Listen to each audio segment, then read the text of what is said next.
Et bonjour à tous, on se retrouve aujourd'hui après quelques mois d'arrêt pour ma part pour différents projets en dehors de celui-là de YouTube, mais je reviens pour vous partager et pour partager avec vous et pour qu'on partage tous ensemble sur les marchés financiers, les marchés boursiers, surtout en cette période où c'est pas facile et du coup je compte reprendre bien entendu plus régulièrement mes vidéos, j'espère en tout cas pendant une bonne période et vous apporter un maximum de contenu. Et avant toute chose, je tiens à vous remercier car maintenant le nombre d'abonnés est monté à 456, hein, même si je ne faisais plus de vidéos depuis quelques mois. Et du coup, je vous remercie beaucoup. Et plus on sera nombreux à partager, plus on s'en sortira, surtout sur les marchés financiers actuellement. Aux vidéos aujourd'hui sur les actualités des marchés financiers, on va aller regarder les tendances des secteurs et pas d'analyse fondamentale aujourd'hui, mais c'est ce qui reviendra très rapidement. Et je vais vous montrer aussi, puisque je ne vais pas arrêter d'investir du tout, ce n'est pas prévu, et je vais vous montrer où j'en suis. Dans les actualités sur les marchés financiers, eh bien tout d'abord, on entend parler des banques centrales, de la Fed, qui tentent de ralentir la croissance notamment, qui tentent surtout de ralentir l'inflation, et du coup, ça va faire ralentir la croissance américaine pour faire baisser l'inflation.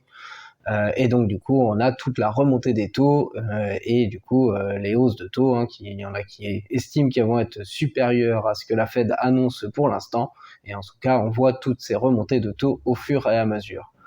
Le sujet lié, c'est l'inflation. Si vous vous mettez dans les actualités, bien sûr, vous allez retrouver tout ce qui est inflation. Bon, il y a des choses après autres, comme vous voyez, les abandons d'animaux apparemment. Mais ce que l'on cherche à voir maintenant, c'est effectivement est-ce que l'inflation sera durable, à quel point elle va être durable, est-ce qu'elle là, elle est déjà en train de ralentir. C'est tout ce qui est regardé dans les différents pays, et notamment après avec l'augmentation des salaires pour éviter une stagflation. Tout ça étant très lié. Ce qui est lié encore avec ça, vous avez tous les confinements en Chine dont on entend parler, Shanghai, Pékin, et la politique zéro Covid de la Chine. Et du coup, tout cela est suivi. Pourquoi tout cela est suivi? Bien parce que c'est une partie qui explique l'inflation, puisque toute la partie des augmentations des transports venant de la Chine, ou des choses qui sont fabriquées, des éléments qui sont fabriqués en Chine, et bien du coup avec toutes ces fermetures du côté de la Chine, ça crée de l'inflation au niveau mondial dans notre monde mondialisé actuellement. Et en plus de ça, côté inflation et côté de l'énergie, eh bien là c'est la guerre entre l'Ukraine et la Russie. Bon, si on va le dire comme ça, c'est presque entre l'OTAN et la Russie actuellement. Et il faudrait pas que la Chine s'en mêle. C'est ça aussi que les gens attendent de voir, c'est comment cette guerre peut continuer et se poursuivre, puisque effectivement, pour l'instant, cela reste en Ukraine et dans le Donbass, principalement dans tout ce qui est le Donbass et le sud de l'Ukraine, puisque la Russie semble vouloir prendre toute la côte de la mer Noire. Mais où va-t-elle s'arrêter? Où est-ce que Vladimir Poutine veut aller? C'est toute la question qui se pose derrière, et tout ça, ça crée des incertitudes. Donc tout ça, entre toute l'inflation, qui est lié avec le Covid, plus la guerre et les remontées de taux, eh bien ce sont toutes les incertitudes actuelles sur les marchés. C'est tout ce qui fait baisser les marchés actuellement, puisque l'on price déjà une décroissance, voire une récession. On entend de plus en plus parler de récession. Pour l'instant, les grandes banques estiment à, on va dire, un tiers, entre 25% et 35%. Il y en a qui disent que ça va pas durer très longtemps. Et tout ça, pour l'instant, cela fait une baisse des marchés. Jusqu'à quand la baisse des marchés? Eh bien, c'est un grand point d'interrogation. Est-ce que ça va être Jackson Hole fin août qui va redynamiser le marché avec une politique monétaire du côté des États-Unis qui va être modifiée? Est-ce qu'on va aller jusqu'à pricer une récession plus lourde, même jusqu'à la fin de l'année, parce que ça va durer jusqu'à très longtemps en 2023? C'est tout ce qui est à suivre derrière. Si on regarde sur les marchés, sur le graphique, eh bien le SP500, l'indice assez large du côté des grandes capitalisations américaines, eh bien on voit que depuis les pics qui ont été faits vraiment en tout début ou toute fin d'année dernière, on voit là le pic du 4 janvier, on a perdu quand même pas mal ici, il y a pas mal d'écart qui a été fait dans toute cette ligne ici. Et du coup, eh bien, on voit clairement la tendance. Il n'y a pas besoin, vous pouvez passer les indicateurs en bougie si vous préférez, bien sûr. Sur des sites comme ça, on peut très bien passer. Excusez-moi, les indicateurs en bougie, si vous préférez, en bougie verte et rouge, mais c'est la même lecture qui va être faite au final. On a les sommets qui sont de plus en plus bas, donc les hauts de plus en plus bas, les creux de plus en plus bas. On peut presque tracer, c'est pas un canal ici, mais c'est comme ça qu'on peut aller faire de l'analyse technique ici, mais ici il n'y a pas besoin d'aller faire grande analyse technique pour se dire que c'est baissier, et après du coup aller effectivement regarder les différents niveaux de support sur lesquels les indices ont rebondi, comme ici, mais après il y en a beaucoup qui vont être des supports un peu très faibles, et pour voir à peu près là où ça pourrait rebondir, parce que pour l'instant, à chaque fois, attention, à chaque fois que vous faites des rebonds, alors le rebond le plus important c'est celui de mars, qui a eu lieu ici, mais sinon à chaque fois qu'on fait des rebonds, ne croyez pas, c'est pendant 2-3 jours où on remonte, et après, paf, ça redescend, et c'est bien un marché baissier de court terme. Mais maintenant, si on prend du recul, on est juste en train de faire un prorata par rapport à toute la hausse qui a démarré ici avec la politique monétaire très sympathique suite au Covid, malheureusement, Covid dont on n'est pas sorti, même s'il s'est entre guillemets normalisé. Et du coup, ce qu'on est en train de faire ici, c'est peut-être de dégonfler effectivement les bulles sur les différentes valeurs qui ont un peu trop monté, un surachat, on va dire, de ce côté-là, pour retourner peut-être vers de la normalisation. Si on regarde du côté de l'Europe, alors c'est pas le stock 600 qu'il y a sur ce groupe-là, mais c'est un Euronext Europe 500, mais c'est exactement la même tête. L'Europe tient un peu mieux. On a quand même les sommets de plus en plus bas, on est quand même en tendance baissière. Vous voyez que là, peut-être un creux qui n'est plus de plus en plus bas, donc peut-être un petit rebond. Maintenant, l'Europe ne partira pas en rebond seule si les États-Unis ne suivent pas. Ça, faut pas espérer. Mais en tout cas, pour l'instant, c'est plus résilient du côté de l'Europe. À noter quand même du côté des États-Unis que le dollar est très fort et augmente par rapport à un panier de devises d'ailleurs, mais notamment par rapport à l'euro. Et donc du coup, ça fait que ça diminue un peu cette baisse si vous êtes en euros dans tous les cas. Quand on regarde du côté des secteurs, quand on regarde, vous voyez, sur différentes périodes de temps, si vous prenez 6 mois, 3 mois, 1 mois, tout ce qui va être le momentum, puisque c'est très intéressant dans des marchés comme ça de jouer le momentum, puisque quand on est dans des marchés qui dans la hausse, quand on était en 2021, où voilà, presque vous pouviez prendre n'importe quelle valeur, vous alliez gagner. Vous n'alliez pas forcément surperformer les indices, mais vous alliez gagner. Par contre, aujourd'hui, pour gagner, je vous avoue que c'est beaucoup plus compliqué. Je vous avais fait une grosse vidéo sur le secteur de l'énergie, et c'était pas pour rien, c'est que on le voit très bien là dans les secteurs, donc c'est les secteurs du côté des États-Unis ici, les secteurs qui sont en vert ici, sur un mois c'est l'énergie, vous voyez que c'est 50% sur 6 mois, depuis le début de l'année c'est 46%, 20% sur les 3 derniers mois et 8%. Et donc la hausse, même si elle commence à se tasser un peu plus que lorsqu'il y a eu le début de la guerre où tout s'est enflammé, eh bien c'est quand même ce secteur-là. Si vous aviez beaucoup de valeurs, et si vous avez beaucoup de valeurs, et moi j'ai joué ces valeurs-là, c'est comme ça qu'on arrive à avoir un portefeuille qui tient la route. Le secteur qui s'en tire un peu, en tout cas qui baisse moins que les autres, vous voyez, qui est un peu résilient, c'est les utilities, tout ce qui est utilitaire, mais valeur utile. Mais du coup, vous voyez que on n'est pas du tout sur le même ratio, et en plus sur le dernier mois, on a presque fait rien du tout, 0,26% sur un mois, par rapport aujourd'hui au 23 mai. Donc bon, c'est pas, y a rien de grandiose non plus. Et pour tout le reste, vous voyez, dès qu'on regarde au niveau du mois, on est dans le rouge.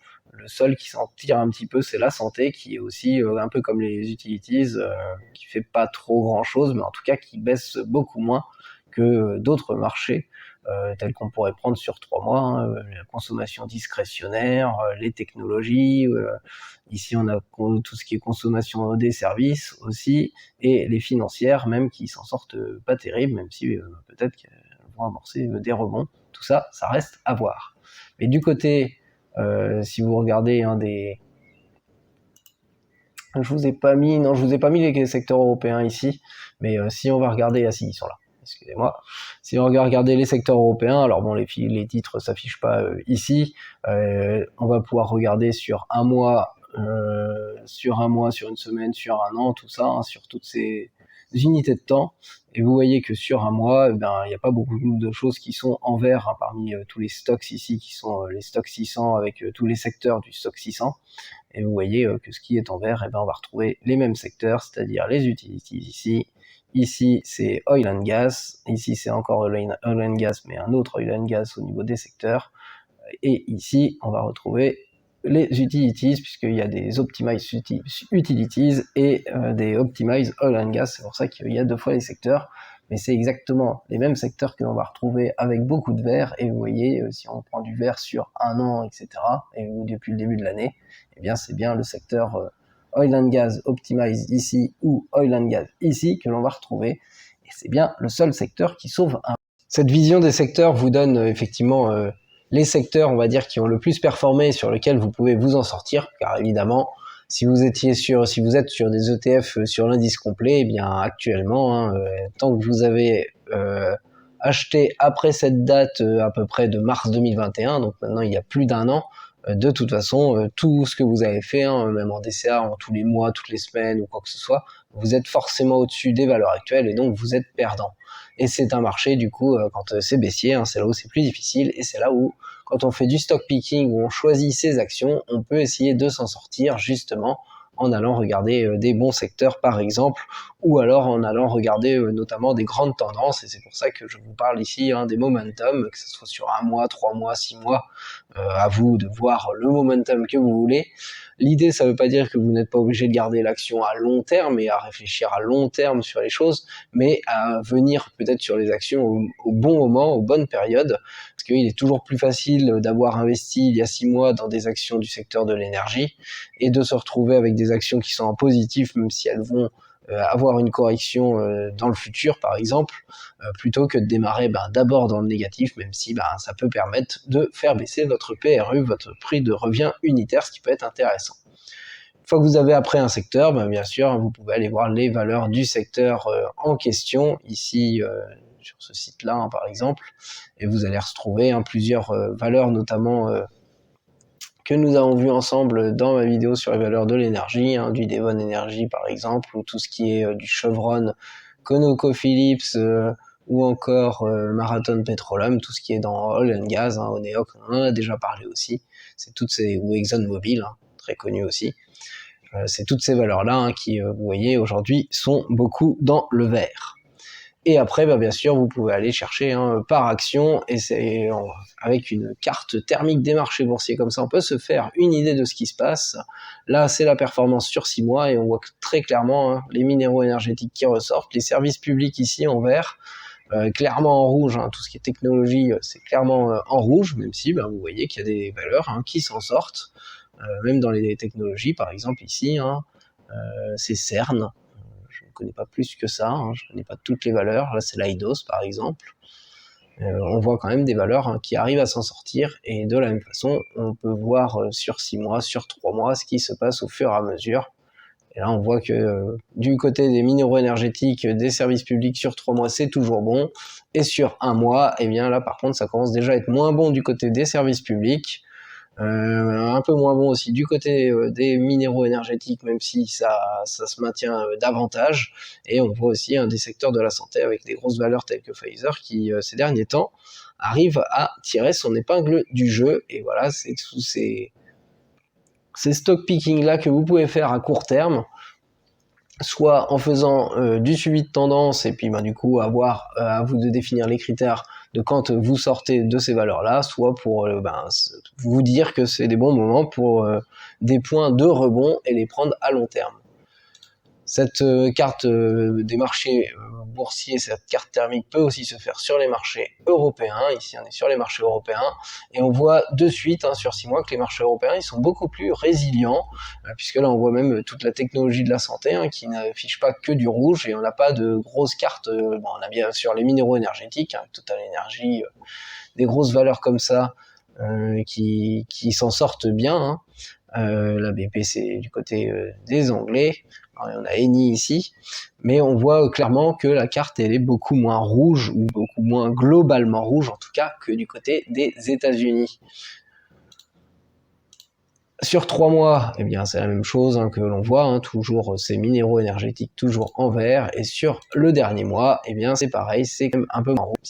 Bien sûr, à chaque fois sur le dernier mois, c'est là où on commence des fois à voir que sur les énergies, eh bien ça commence à s'estomper un peu, c'est-à-dire que la hausse qui avait été liée avec la guerre commence à s'étendre dans le temps, et donc du coup ça commence à être de moins en moins impactant pour le moment, en tout cas. Les énergies ont déjà peut-être fait complètement leur rebond. De mon côté, comme je vous l'ai dit, c'est pas parce que je faisais plus de vidéos que j'ai arrêté d'investir. Voilà où j'en suis depuis octobre 2020. Ça commence à faire un petit moment. On est à plus d'une année et demie. Je suis à 20% encore de bénéfices pour le moment. Comme je vous l'ai déjà dit, moi c'est du stock picking, et puis vous voyez, il y a du crowdfunding avec les intérêts aussi.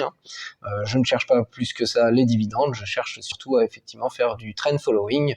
Donc c'est pas je ne fais pas du trading à court terme, ça je ne sais pas faire et je ne peux pas faire, j'ai un travail, mais par contre j'essaye de suivre des grandes tendances sur des fois plusieurs semaines, plusieurs mois, et donc là notamment le secteur de l'énergie, et pour l'instant le secteur de l'énergie, pour l'instant j'en suis pas sorti, mais j'espère que j'arriverai à en sortir au bon moment, pour pouvoir effectivement en profiter, puisque ce qui va se passer au bout d'un moment, ne vous étonnez pas, alors ça va peut-être être dans très longtemps, je ne prédis pas l'avenir, c'est pour ça que je suis toujours dans le marché à chaque fois, moi aussi je prends des baisses sur certaines valeurs, comme tout le monde, j'ai envie de dire, sauf quelqu'un qui est très fort, mais il est plus fort que moi.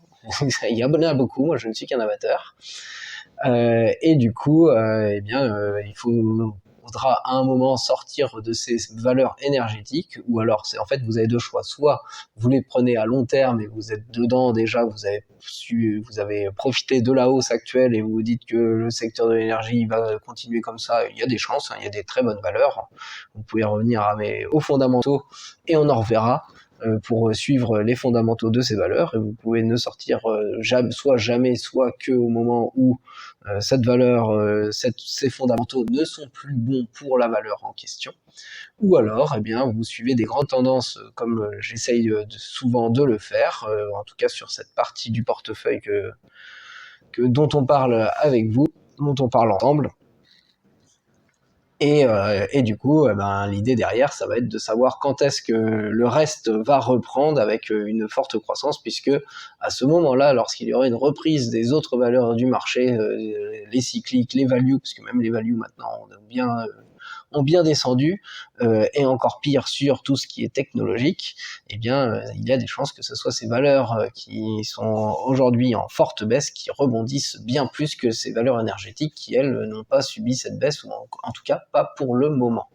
À voir s'il n'y aura pas une capitulation aussi des gens, puisque sur les marchés boursiers, il ne faut pas oublier, il y a le fondamental, il y a le technique pour les gens qui font du technique, mais ça marche, il y a clairement des niveaux avec des rebonds, etc. Ça peut s'étudier. Et il y a surtout la psychologie des investisseurs particuliers et fonds d'investissement, investisseurs au niveau global. Donc 20%, moi je m'en tire bien pour le moment. Alors c'est en dents de scie pour l'instant, c'est beaucoup moins facile que l'année dernière, en tout cas que tout le début jusqu'à l'été de l'année dernière. Les dividendes sont à 1,34% au niveau de 1 an et demi. Comme je vous dis, je ne me focalise pas sur ces dividendes. Moi, je regarde beaucoup les fondamentaux. Et du côté des intérêts de crowdlending, c'est ça continue doucement mais sûrement. Je ne rajoute pas d'argent, surtout qu'avec, je ne sais pas si c'est la guerre ou quoi que ce soit, tous ces fonds-là, ils sont du côté de la Lettonie. Alors la Lettonie fait partie de l'OTAN, donc il n'y a pas trop de risques. Mais dans tous les cas, ça avait quand même baissé au niveau des intérêts d'emprunt pendant un moment, donc moi je me focalise quand même plus sur les marchés boursiers, je trouve ça plus intéressant. Au niveau mois par mois, vous voyez ces derniers mois, qu'est-ce qui s'est passé? On s'était arrêté en janvier, mais vous voyez février, avec le début de la guerre, février était très baissier sur les marchés, moi j'ai eu aussi des difficultés par rapport au mois. Alors c'est intéressant puisque vous voyez que c'était plus compliqué quand même de réussir à trouver des valeurs qui en profitaient, mis à part quelques-unes sur l'énergie notamment, et encore quelques values à l'époque, mais ça commençait déjà à être plus compliqué. Mais on voit que c'est là où accrochez-vous. Je sais pas comment ça se passe pour vous et j'espère que ça se passe bien. Et n'hésitez pas à me le dire, hein, comment ça se passe, si vous avez des bons plans à partager, si vous avez des choses à partager, on est à partager ensemble. Mais ce qui est intéressant, c'est ce que je veux vous montrer, surtout à ceux qui arrivent sur les marchés. Alors si vous arrivez en plus sur ces marchés-là, ils sont très compliqués. Alors je sais que c'est pas souvent dans ces périodes-là où il y a de nouveaux investisseurs qui arrivent, mais si vous arrivez, j'ai presque envie de vous dire c'est le bon moment, ça sera peut-être encore mieux dans 3 mois, à la fin de l'été. Je ne sais pas, on verra bien. Mais en tout cas, ce qui est intéressant de vous dire, c'est que vos valeurs, hein, dans 1 an et demi comme moi, les valeurs que vous faites actuellement, même si ça peut vous paraître pas beaucoup ou quoi que ce soit, vous voyez, vous-même, dans vos pires moments dans 1 an et demi, vous serez bien au-dessus de ce que vous pouvez faire. Alors après, moi là, je calcule mes gains en net, je calcule pas ce que j'ai qui est latent. Donc là, vous le faites comme vous voulez, hein, dans vos graphiques, etc. Puisque ce qui est latent, effectivement, ça a plus tendance à baisser ici. Et là, j'avais du positif en latence, mais que je calculais pas à cette période-là. Donc de toute façon, si vous calculez le latent, vous allez davantage suivre les marchés. Encore que si vous faites du trend following comme moi, avec des sorties de valeur quand ce n'est plus le cas, eh bien vous allez aussi avoir des courbes qui ne suivent pas complètement les marchés si vous arrivez à sortir au bon moment ou à prendre les bonnes tendances, les bons secteurs au niveau des valeurs. Au niveau du mois de mars, bien vous voyez que ça s'est beaucoup mieux passé, c'est même mon record, tout compte fait, hein. Alors, c'est logique puisque je mets de plus en plus d'argent, hein, donc normalement je vais pas arrêter de faire des records au fur et à mesure, on en reparle dans les mois et années à venir. Mais mon record, hein, du mois de mars, c'est pourquoi parce qu'il y a eu ce gros rebond, j'ai bien profité de ce gros rebond puisque j'étais rentré sur des valeurs en février qui avaient bien baissé. Donc, ce gros rebond m'a fait bien profiter, et il est à noter que dans ce gros rebond, alors ça s'est pas joué à grand chose, mais c'est la première fois que j'avais plus de gains que d'argent que j'avais mis au niveau de mon DCA, puisque moi je fais un DCA au niveau global, mais c'est pas un DCA aussi où je suis régulier, c'est-à-dire que la valeur change en fonction de ce que j'ai disponible, je ne me limite pas, plus j'en ai, plus j'en mets, et tant mieux pour l'avenir pour moi. Au niveau du mois d'avril, c'est un mois un peu plus moyen, c'est-à-dire que la tendance baissière, comme en février, avait repris, donc c'était plus compliqué, mais je bénéficiais encore de trend following, de valeurs qui avaient bien rebondi au mois de mars et dont j'étais pas encore sorti, parce que si mes indicateurs ne me permettent pas de dire qu'il faut sortir, je ne sors pas. Et le mois de mai, pour l'instant, il a continué encore plus pire qu'avril, et il est reparti comme en février, donc probablement que si ça reste comme ça jusqu'à fin mai, je vais refaire un mois un peu comme février, à voir, mais en tout cas, pas de dramatique pour l'instant. Et puis on voit, mais pour l'instant, effectivement, les rebonds, c'est plutôt ce qu'on appelle des dead cat bonds que des vrais rebonds. Et si on regarde comme les intérêts composés, etc., au fur et à mesure, et c'est très important de vous le dire, hein, jusqu'au mois d'avril, vous voyez que effectivement cette tendance d'intérêt en bleu foncé, elle a tendance à effectivement évoluer au fur et à mesure. Et pour tous ceux qui sont nouveaux, hein, ce que je veux vous dire, c'est surtout ça, c'est regarder au final ce que j'ai fait dans les premiers temps, hein, que ça soit en gain ou pas en gain ou quoi que ce soit, pour l'instant, et c'est très logique d'arriver à ça, ça ne vaut presque plus rien par rapport à ce que j'ai maintenant. C'est-à-dire que on a presque l'impression que ça augmentait pas dans les premiers temps. C'est ça qui est très très important, et c'est ça qui est à voir. Et puis vous voyez mon DCA au fur et à mesure. Alors c'est pas que mon DCA au niveau du capital, puisque c'est l'intermédiaire ici, mais tout augmente au fur et à mesure, hein. Je n'arrête pas de rajouter de l'argent, et là je compte bien en rajouter encore et encore, et si le marché peut faire moins 10% comme certains l'attendent encore, j'espère pouvoir trouver des bonnes valeurs qui rebondiront bien au moment où l'économie pourra reprendre, et j'espère qu'on évitera la récession, que ça sera assez peu longtemps pour ne pas avoir une grosse capitulation sur les marchés, ou alors un marché qui va stagner pendant très longtemps, puisque à voir si on aura une zone d'accumulation sur les marchés avant de repartir à la hausse. Et quand est-ce qu'on va repartir à la hausse et en croissance, ou est-ce que ça va être déjà très court et on va repartir dès 2023 en interrogation. Dans tous les cas, j'espère que vous aussi, vous arrivez à avoir une courbe comme ça qui continue de monter au fur et à mesure, même si ça peut être un peu plus en dents de scie actuellement. J'espère que toute cette période de dents de scie qui n'est pas terminée, hein, donc accrochez-vous bien au niveau psychologique, hein, dites-vous que la psychologie, elle est bien à vérifier dans cette période. J'espère que ça valide en tout cas votre ou vos stratégies, parce qu'avoir plusieurs stratégies, c'est plutôt pas mal. Alors, vous savez très bien que j'en ai plusieurs, hein, j'ai notamment différents investissements, puisque je vais reprendre aussi de l'immobilier sur cette deuxième partie d'année. Et du coup, j'espère que cela vous permet de valider tout ça, et que pour l'instant, vous tenez le coup, que ça soit sur du long terme, sur des ETF ou sur des actions, aussi sur du long terme, puisque ça peut très bien être sur du long terme sans aucun souci, ou sur des suivis de tendance, et que vous y arrivez bien. Et si vous avez réussi à être davantage en cash pour attendre un plus bas de marché par rapport à que vous êtes sorti au tout début de l'année, eh ben, bien joué à vous. Je vous souhaite une très bonne journée, et on se dit à très bientôt, très probablement pour du fondamental.